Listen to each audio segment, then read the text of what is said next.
जय जगन्नाथ। मैं शिवानी चक्रवर्ती अपने channel Bong Kalinga food tales में आप सबका स्वागत करती हूँ। गणपति जी की पूजा आने वाली है, उसके लिए आपको बहुत बहुत अभिनंदन।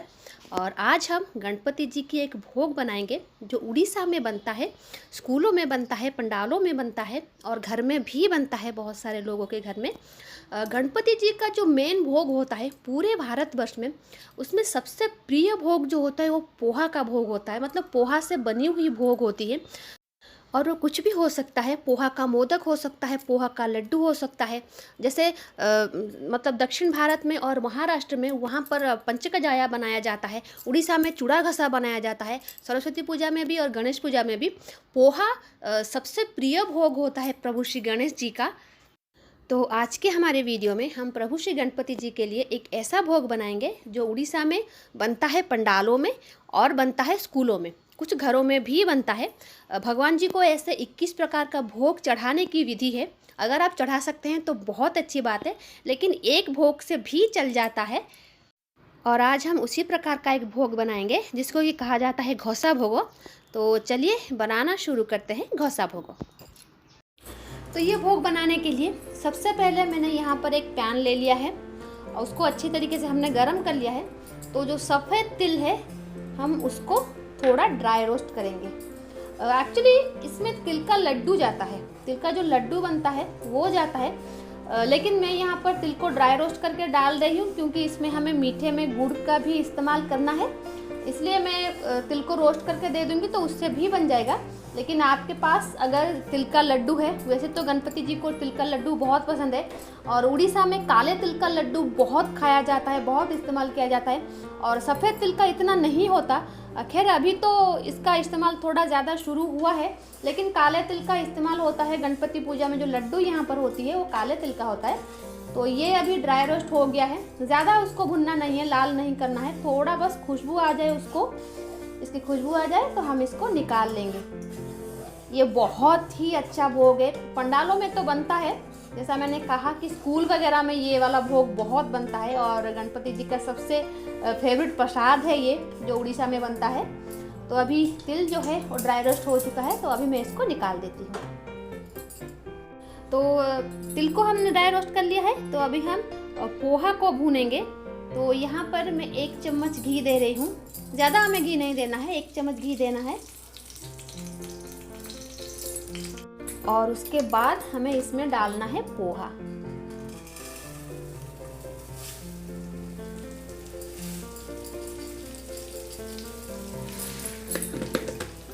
और इसको हमें अच्छे तरीके से भूनना है।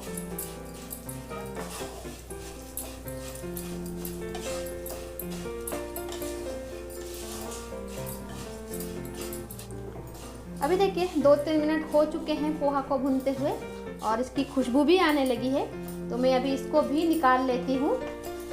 और इसके बाद हम नारियल का पाक बनाएंगे जो इस भोग के अंदर जाता है और उसका जाना अनिवार्य है, उसके बिना आप नहीं कर सकते इस भोग की प्रिपरेशन। एक्चुअली वो नारियल का लड्डू जाता है। जब हम स्कूल में मैं बता रही हूँ, इसको जब बनाया जाता है तो तिल के लड्डू, नारियल के लड्डू, बहुत सारे लड्डू का इस्तेमाल होता था। वो अलग से तो लड्डू भोग होता था, लेकिन इसमें लड्डुओं को तोड़ के दिया जाता था।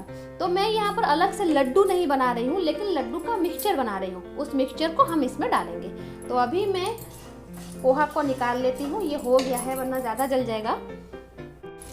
तो नारियल पाक बनाने के लिए मैं यहाँ पर गुड़ दे रही हूँ, थोड़ा सा गुड़ दे रही हूँ। और उड़ीसा में तो गुड़ से ही नारियल के लड्डू बनता है, शक्कर बहुत कम इस्तेमाल होता है, लेकिन गुड़ से ही बनता है। और बंगाल में तो गुड़ से ही बनता है क्योंकि लक्ष्मी पूजा का जो हमारा भोग होता है वो गुड़ से बनता है।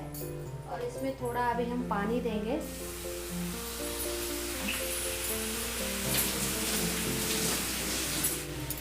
थोड़ा सा पानी हमने इसमें दे दिया है और अभी हम उसको पकाएंगे। उसको हम तब तक पकाएंगे जब तक गुड़ की एक अच्छी सी पकने की खुशबू नहीं आती।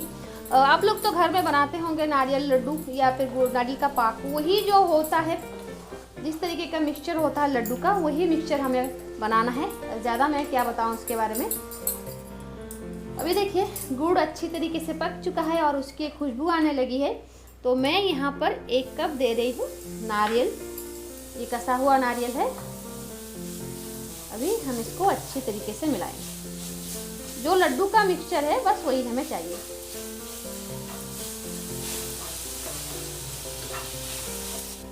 अभी देखिए ये मिक्सचर अभी रेडी हो चुका है।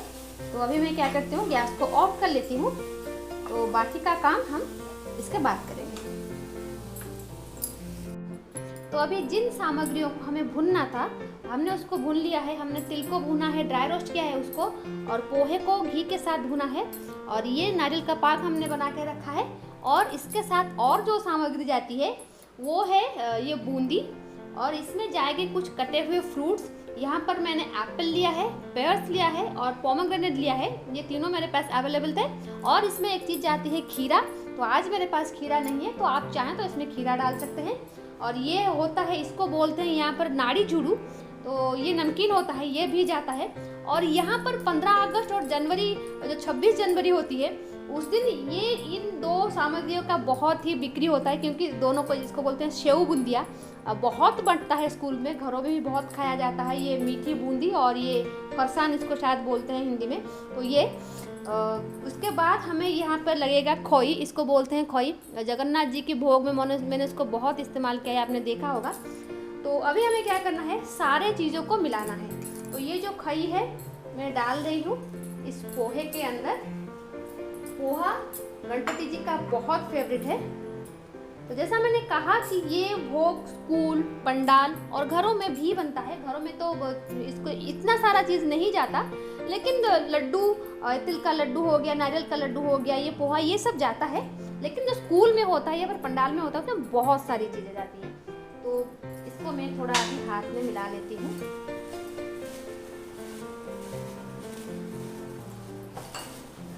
उसके बाद मैं इसमें रोस्टेड तिल भी डाल दूंगी।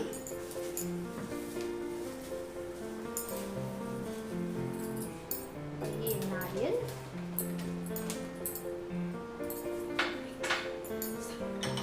बाद ये जो बूंदी है, मीठी बूंदी, ये फ्रूट्स। अभी हम इस बूंदी के साथ इस पोहा को अच्छी तरीके से मैश करेंगे, ताकि ये जो सारी सामग्री है अच्छी तरीके से मिल जाए। इस तरीके के जो भोग होते हैं वो एक एक दिन में अच्छे लगते हैं। मतलब गणपति पूजा का भोग है तो इसी दिन ही ये भोग सबसे ज़्यादा अच्छा लगता है। इंतज़ार रहता है इस तरीके के भोग खाने के लिए। अगर आप घर में हर रोज़ बना के खाएंगे तो शायद वो स्वाद नहीं आए।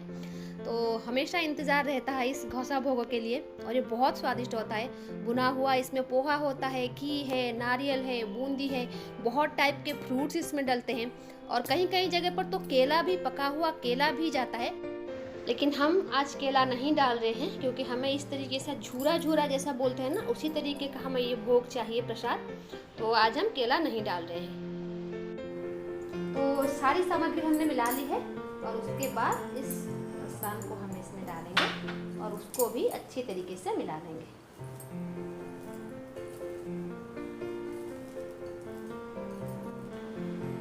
तो ये देखिए हमारा जो पोहे का भोग है ये बनके तैयार है। आप उसको कुछ भी नाम दे सकते हैं, क्योंकि यहाँ पर तो उसको घोसा भोग कहा जाता है। तो ये घसा भोग बनके रेडी है।